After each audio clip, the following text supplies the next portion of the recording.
आज इस लेक्चर में लोग डिस्कस करने वाले हैं जनरल एक्सेप्शन के टॉपिक पे। दैट मींस आज हम लोग डिस्कस करेंगे इंडियन पैनल कोड के टॉपिक पे। ठीक है, तो दोस्तों लेक्चर पे आने से पहले एक रिक्वेस्ट है कि आप चैनल को सब्सक्राइब करें और वीडियो को ज्यादा से ज्यादा लाइक एंड शेयर करें। अगर आपको कोई समस्या है लॉ से रिलेटेड तो आप कमेंट बॉक्स में कमेंट जरूर करें। तो चलिए आते हैं आज के लेक्चर पे। तो आज हम लोग देखेंगे चैप्टर 4 को। देखिए, जब चैप्टर 4 का बात करते हैं हम लोग इंडियन पैनल कोड का, तो चैप्टर 4 डील करता है कि कब किसी व्यक्ति को डिफेंस मिल सकता है और उस डिफेंस के आधार पर उसको पनिशमेंट नहीं होगा। ठीक है, तो जब लोग बात करते हैं चैप्टर 4 को, तो चैप्टर 4 में बेसिकली डील्स किस बात का जिक्र किया गया है, किससे रिलेटेड है चैप्टर 4? तो डिफेंस रिलेटेड है। ठीक है, दैट मींस अगर कोई व्यक्ति एक्ट किया और उसका एक्ट ऑफेंस की कैटेगरी में आया है और वो व्यक्ति चाहता है कि नहीं उसको उस ऑफेंस का सजा ना हो, तो वो उस अपराध के अगेंस्ट जो डिफेंस लेता है तो वह chapter 4 of the Indian panel code के सेक्शन के अनुसार ही लेता है। क्लियर? तो चैप्टर 4 में जो डिफेंस का बात किया गया है, चैप्टर 4 में जो डिफेंस का बात किया गया है वो डिफेंस दो भागों में बट चुका है। पहला होता है एक्सक्यूजेबल डिफेंस, क्लियर, और दूसरा होता है जस्टिफाइबल डिफेंस। तो एक्सक्यूजेबल डिफेंस क्या होता है और जस्टिफाइबल डिफेंस क्या होता है? तो सबसे पहले ये समझिए कि एक्सक्यूजेबल डिफेंस जो है वो है सेक्शन 76 से 95, क्लियर, और जो जस्टिफाइबल डिफेंस है वो है 96 से 106। ठीक है, जस्टिफाइबल डिफेंस जो 96 से 106 है वो बेसिकली है क्या? राइट ऑफ प्राइवेट डिफेंस का बात किया गया है। ठीक है, तो अब एक्सक्यूजेबल डिफेंस और जस्टिफाइबल डिफेंस दोनों में अंतर क्या होता है? तो एक्सक्यूजेबल डिफेंस के केस में मेंस लिया नहीं होता है। दैट मींस जो व्यक्ति डिफेंस लेना चाह रहा है कि उसने जो एक्ट किया है वो अपराध नहीं है, ठीक है, तो वो किस ग्राउंड पे लेगा कि उसने जो अपराध किया है उस अपराध को करने के पीछे उसका जो एक्ट ऑफेंस माना जा रहा है उस एक्ट को करने के पीछे उस व्यक्ति का कोई मेंस लिया नहीं था, इविल इंटेंशन नहीं था, तो इस ग्राउंड पे वो एक्सक्यूजेबल डिफेंस की ओर जाता है। दैट मींस वो डिफेंस लेता है 76 से 95 के किसी भी एक प्रोविजन के अनुसार। ठीक है, लेकिन जब हम लोग बात करते हैं जस्टिफाइबल डिफेंस के बारे में, तो जस्टिफाइबल डिफेंस में क्या होता है कि व्यक्ति जो एक्ट कर रहा है उसको पता होता है कि उसके द्वारा किया गया एक्ट क्या ऑफेंस है, लेकिन फिर भी वो उसको डिफेंस मिल जाता है उस ऑफेंस को लेके। तो जस्टिफाइबल डिफेंस में मेंसरिया होता है, ठीक है, लेकिन एक्सक्लूसिव डिफेंस में मेंसरिया नहीं होता है। तो यहां पे क्या होता है कि एक सर्कमस्टांस क्रिएट होता है जिस सर्कमस्टांसेस में वो एक्ट जो है व्यक्ति के द्वारा किया गया एक्ट जस्टिफाइड बनाता है, तो इस बेसिस पे उसको डिफेंस मिल जाता है और इसके लिए जो डिफेंस वो लेता है वो 96 से 106 से किसी भी एक प्रोविजन के अनुसार ले सकता है। क्लियर?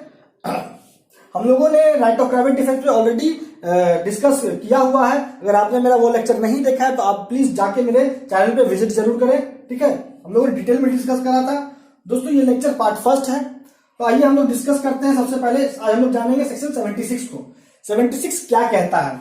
देखिए 76 क्या कहता है, act done by person bound or by mistake of fact believing himself bound by law. यहां क्या हो रहा है कि कोई व्यक्ति एक्ट किया और यहां जो एक्ट करने वाला व्यक्ति है, जो व्यक्ति एक्ट कर रहा है, कार्य कर रहा है, वह उस एक्ट को करने के लिए बाउंड है बाय लॉ। ठीक है, या फिर वो मिस्टेक ऑफ फैक्ट के ग्राउंड पे अपने आप को बिलीव कर रहा है कि नहीं हमको वो एक्ट करना ही है क्योंकि हम बाउंड है बाय लॉ, तो इस ग्राउंड पे 76 के ग्राउंड पे उसको डिफेंस मिल जाएगा। ठीक है, लेकिन 76 के ग्राउंड को अगर हम लोग जब हम लोग सिर्फ हेडिंग देखते हैं तो उससे समझ में नहीं आता है कि ऐसा और क्या क्या तथ्य है जिसको प्रूव करना आवश्यक है अगर डिफेंस चाहिए एक्यूज्ड को। तो ठीक है, देखिए 76 जो जिस मैक्सिम पे बेस्ड है वो क्या है? इग्नोरेंसिया फैसिट एक्सक्यूसेट और इग्नोरेंसिया लेगिस नेमिनम एक्सक्यूसेट। दैट मींस कि इग्नोरेंस ऑफ फैक्ट जो है एक्सक्यूजेबल है, लेकिन इग्नोरेंस ऑफ जो लॉ है वो नॉन एक्सक्यूजेबल है। दैट मींस कि आपको मिस्टेक ऑफ फैक्ट के ग्राउंड पर डिफेंस मिल जाएगा लेकिन मिस्टेक ऑफ लॉ के ग्राउंड पर डिफेंस नहीं मिलेगा। क्लियर? देखिए, और मीनिंग और इंग्रेडिएंट्स पे आने से पहले आप ये समझिए कि अगर मान लीजिए एक्यूज यह कहता है कि उसका केस जनरल एक्सेप्शन की कैटेगरी में आ रहा है तो उसको इस फैक्ट को प्रूव करने का बटन उसी एक्यूज पे होगा, और ये इंडियन एविडेंस एक्ट का सेक्शन 105 कहता है। क्लियर? अब ये कि इसका मीनिंग क्या है? देखिए हम लोग आप सबसे पहले ये समझिए कि मिस्टेक का क्या मतलब होता है। ठीक है, देखिए मिस्टेक को समझने के लिए आपको अंतर बताना होगा, अंतर समझना होगा कि इग्नोरेंस और मिस्टेक के केस दोनों के बीच में क्या अंतर है। तो मिस्टेक में क्या होता है दोस्तों, ये समझिए पहले। मिस्टेक में होता है व्यक्ति को किसी फैक्ट का नॉलेज होता है, लेकिन जब वो उस फैक्ट को समझने की कोशिश करता है तो उसको वो गलत तरीके से समझ लेता है। ठीक है, दैट मींस कंक्लूजन गलत निकालता है। नॉलेज होता है फैक्ट का, लेकिन वह उस फैक्ट के संबंध में जो कंक्लूजन निकालता है वो गलत निकालता है। लेकिन जब हम लोग बात करते हैं दूसरी ओर इग्नोरेंस का, तो इग्नोरेंस में नॉलेज ही नहीं होता है फैक्ट का, ठीक है। तो ये होता है मिस्टेक। क्लियर? मिस्टेक का मतलब। अब आते हैं इंग्रेडिएंट्स पे। दैट मीन्स कि अगर एक्यूज चाहता है कि उसको डिफेंस मिले सेक्शन 76 का, तो कौन कौन सा पॉइंट है जिसको प्रूव करना होगा, ठीक है, एक्यूज को। तो सबसे पहला ये प्रूव करना होगा कि उसने जो एक्ट किया है, देखिए क्या कहता है कि अगर कोई व्यक्ति एक्ट किया है तो वो उस एक्ट को करने के लिए बाउंड है बाय लॉ, ठीक है। दैट मीन्स कि एक्यूज को यहां क्या प्रूव करना होगा कि उसने जो एक्ट किया है वो उस एक्ट करने को लेके बाउंड है, ठीक है, बाय लॉ। दैट मीन्स कि वो बाध्य है कि वो एक्ट को करना ही है उसको, ठीक है। जैसे कि अगर मान लीजिए कि superior police officer inferior police officer को निर्देश दिया, तो उस निर्देश को पूरा करना उसका दायित्व है। तो यहां पे वो एक्ट जो करेगा, उस निर्देश को फुलफिल जो करेगा, तो यहां पे उस निर्देश को फुलफिल करने के लिए वो बाध्य है बाय लॉ, ठीक है, बाउंड है बाय लॉ। क्लियर? या फिर अगर एक्ट हुआ है व्यक्ति के द्वारा, तो वह व्यक्ति उस एक्ट को किस बिलीफ पे कर रहा है कि नहीं भाई हमको उस एक्ट को करना ही है, ठीक है। क्योंकि यहां पे भी वो बिलीफ पे वो उस एक्ट को बाउंड समझ रहा है खुद को कि हाँ मैं बाय लॉ जो हूं, बाउंड हूं बाय लॉ, ठीक है। यहां बिलीफ पे बात हो रहा है, ठीक है। तीसरा क्या है कि ये जो बिलीफ होगा ना, ये बिलीफ किस चीज पे बेस्ड होना चाहिए, तो मिस्टेक ऑफ फैक्ट पे बेस्ड होना चाहिए, ना कि मिस्टेक ऑफ लॉ पे, ठीक है।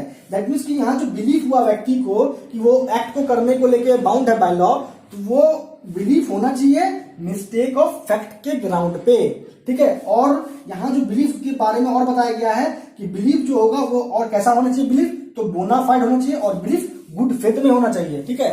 तो अगर ये कंडीशंस जो है, इंग्रेडिएंट्स जो है कि हर एक इंग्रेडिएंट्स को प्रूव कर देगा, तो ही उसको 76 का डिफेंस मिलेगा, ठीक है, मिस्टेक ऑफ फैक्ट का डिफेंस मिलेगा और वो छूट सकता है, उसको सजा नहीं होगी। क्लियर?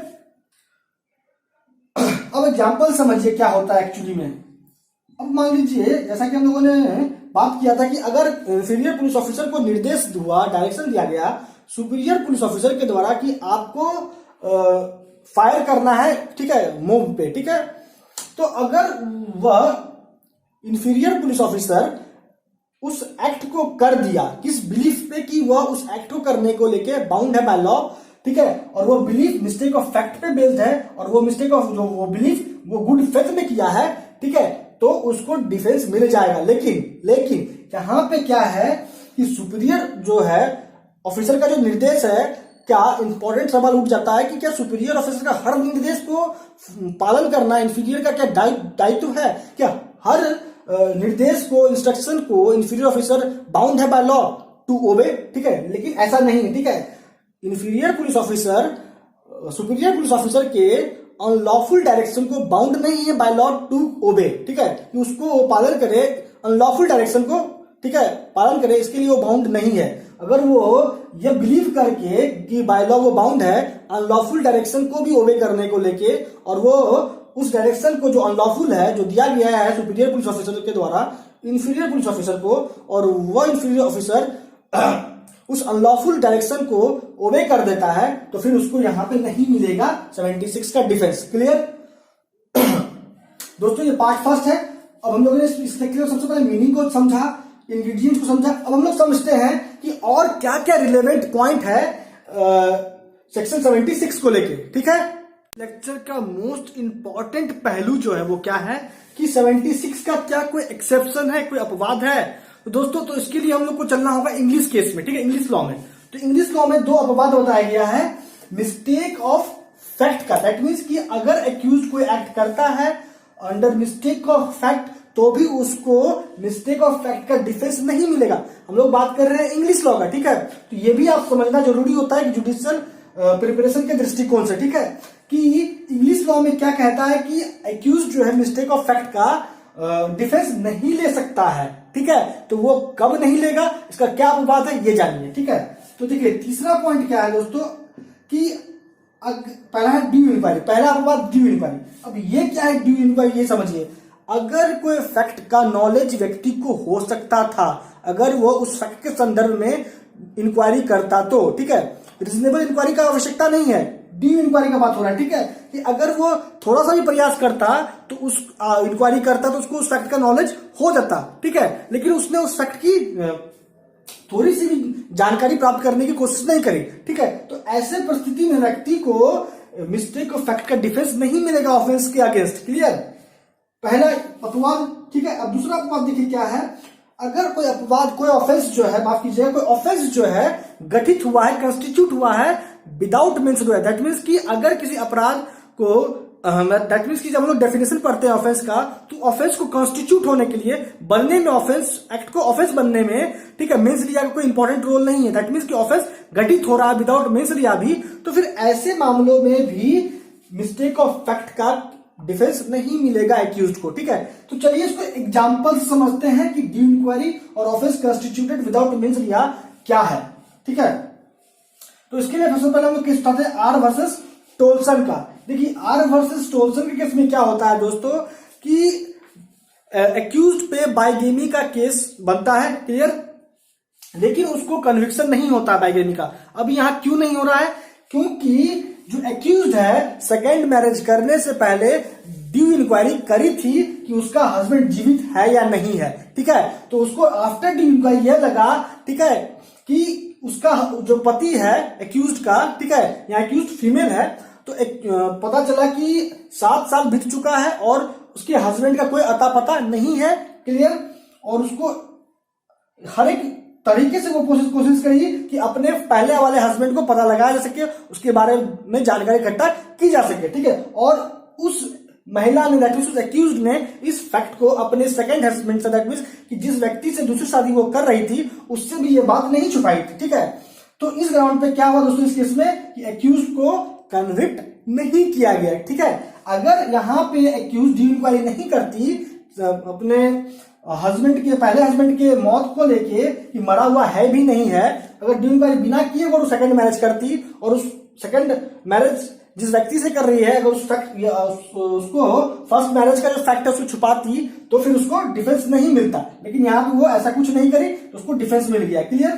तो वही केस सिंपल अप्लाई हुआ सेरस वर्सेस डी रूटसन के केस में। वहां क्या हुआ कि इंग्लैंड में क्या है दोस्तों कि अगर ऑन ड्यूटी ऑफिसर को लिकर दिया जाता है तो एक खुद में अपराध है, लेकिन अब यहां पर जो पुलिस ऑफिसर था वो विदाउट एनी ड्रेस किया था, विदाउट यूनिफॉर्म किया था, ठीक है, और व्यक्ति उसको सर्व किया लीकर, तो यहां भी यह कंसेप्शन अराइज होता है कि जब कोई व्यक्ति ड्यूटी पे नहीं होता है तो वो यूनिफॉर्म में नहीं होता है, ठीक है। वो इस बात का जानकारी पूरा दैट मींस ड्यू इंक्वायरी किया, ठीक है, या ड्यू इंक्वायरी का बात हो रहा है, रीजनेबल इंक्वायरी का बात नहीं हो रहा है, ठीक है।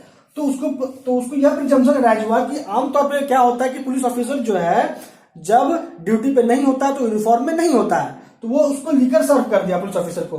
तो यहां पे भी एक्यूज्ड को मिस्टेक ऑफ फैक्ट का डिफेंस मिल गया क्योंकि उसने ड्यू इंक्वायरी करी थी, ठीक है। लेकिन अगर उसने नहीं करा होता ड्यू इंक्वायरी तो उसको मिलता है क्या डिफेंस मिस्टेक ऑफ फैक्ट का, तो इंग्लिश लॉ के अनुसार उसको मिस्टेक ऑफ फैक्ट का डिफेंस नहीं बढ़ता। हम लोग अपवाद पढ़ रहे हैं इंग्लिश लॉ के अकॉर्डिंग, ठीक है, हम लोग अच्छे समझने की जान रहे हैं इसको, ठीक है। इस कॉन्सेप्ट का कोई लेना देना नहीं है सेक्शन 76 से, क्लियर। क्योंकि अगर कोई व्यक्ति को 76 का डिफेंस चाहिए तो उसको हर वो इंग्रेडिएंट्स को फुलफिल करना होगा, सिर्फ जो जिसका जिक्र 76 में किया गया है, क्लियर। अब आइए जो दूसरा अपवाद है वो क्या है कि अगर कोई अपराध घटित होता है बिना मेंस रिया के भी, ठीक है, ऐसा भी अपराध होता है दोस्तों कि जिसमें मेंस रिया हो ये आवश्यक नहीं है, विदाउट मेंस रिया भी ऑफेंस कंस्टिट्यूट हो जाता है, क्लियर। अब देखिए हुआ क्या आर वर्सेस प्रिंस के केस में कि एक्यूज्ड को कन्विक्ट कर दिया गया, ठीक है। क्योंकि जब हम लोग बात करते हैं इंग्लिश लॉ का, इंग्लैंड में किसी भी फीमेल को, ठीक है, एबडक्ट करना, ठीक है, अगर उसका एज 16 वर्ष है, ठीक है, या उससे कम है, ठीक है, तो वो अपराध है, वो भी बिना उसके फादर के सहमति से। तो यहां पे जो एक्यूज्ड है वो क्या कर रहा था कि, और हाँ इंपॉर्टेंट क्या कि एब्डक्शन के केस में क्या हो रहा है कि मेंस रिया की आवश्यकता नहीं होता है, क्लियर। तो यहां पे एक्यूज्ड कहता है, ठीक है, ज्यूरी के सामने कि उसने उस लड़की से जिसको वो एब्डक्ट कर रहा था उसने उससे उसकी एज भी पूछी थी और उसका जो ढांचा था, ठीक है, जो शारीरिक बनावट था उससे वो यह भी लग रहा था कि वो 16 से एबव है, ठीक है। लेकिन बर्थ सर्टिफिकेट के अनुसार हुआ क्या, उसका एज 16 से कम पाया गया, ठीक है। तो यहां पे क्या हुआ, एक्यूज को कन्विक्शन हो गया। क्यों हो गया, क्योंकि यहाँ पे जो एब्डक्शन है इंग्लैंड के क्रिमिनल लॉ के अनुसार, पेनल लॉ के अनुसार एब्डक्शन का ऑफेंस गठित हो जाता है बिना मेंसरिया के भी, इसलिए यहां पे एक्यूज को कन्विक्शन हो गया। क्लियर? तो ये जो मैक्सिम था इग्नोरेंसिया फेसिट दोथ एक्सिक्यूसेट, ये पहला एक्सेप्शन पे बेस्ड है मैक्सिम, ठीक है, इग्नोरेंसिया फेसिट दोथ एक्सिक्यूसेट, ठीक है। अब आता है जो नेक्स्ट पॉइंट है वो क्या है, plea of superior officers. That means कि क्या सुपीरियर के हर ऑर्डर को फुलफिल करना, फॉलो करना क्या एक कर्तव्य है इंफीरियर पुलिस ऑफिसर का? तो ऐसा नहीं है। अगर मान लीजिए कोई inferior police officer superior police officer के अनलॉफुल डायरेक्शन को ओबे करता है, तो क्या उसको इस बात का डिफेंस मिलेगा कि उसने सुपीरियर के निर्देश को फुलफिल किया था और वो अपराध नहीं है, वो मिस्टेक ऑफ फैक्ट पे था? नहीं। क्लियर? समझ में आ रहा है बात? और जो लास्ट का जो टॉपिक है वो क्या, ignorance of law by foreigners. तो फॉरेनर्स पे भी इक्वली एप्लीकेबल है इंडियन पैनल कोड, ठीक है। तो फॉरेनर्स भी इस बात का प्ली नहीं ले सकता है कि उसको भारत के कानून के बारे में कोई जानकारी नहीं है, नॉलेज नहीं है, ठीक है, और इस ग्राउंड पे उसको डिफेंस नहीं मिलेगा, ठीक है, क्योंकि प्रिजम्पशन यही होता है कि जो लॉ ऑफ लैंड है वो हर व्यक्ति को पता होता है। क्लियर? तो दोस्तों अब इस लेक्चर को हम लोग कंक्लूड करते हैं। तो आज इस लेक्चर का जो टॉपिक था क्या था, general exception, that mean chapter 4 था इंडियन पैनल कोड का। और आज इस लेक्चर में हम लोगों ने सिर्फ एक सेक्शन को समझा, सेक्शन 76, जिसके अंतर्गत हम लोगों ने यह देखा कि मिस्टेक ऑफ फैक्ट का डिफेंस लेना है तो 76 के अनुसार ऐसे कौन कौन से इंग्रेडिएंट्स है जिसको एक्यूज को फुलफिल करना इंपॉर्टेंट हो जाता है, ठीक है। तो दोस्तों आज इस लेक्चर में इतना ही। आपका आप तक बने रहने के लिए मेरे साथ बहुत बहुत धन्यवाद।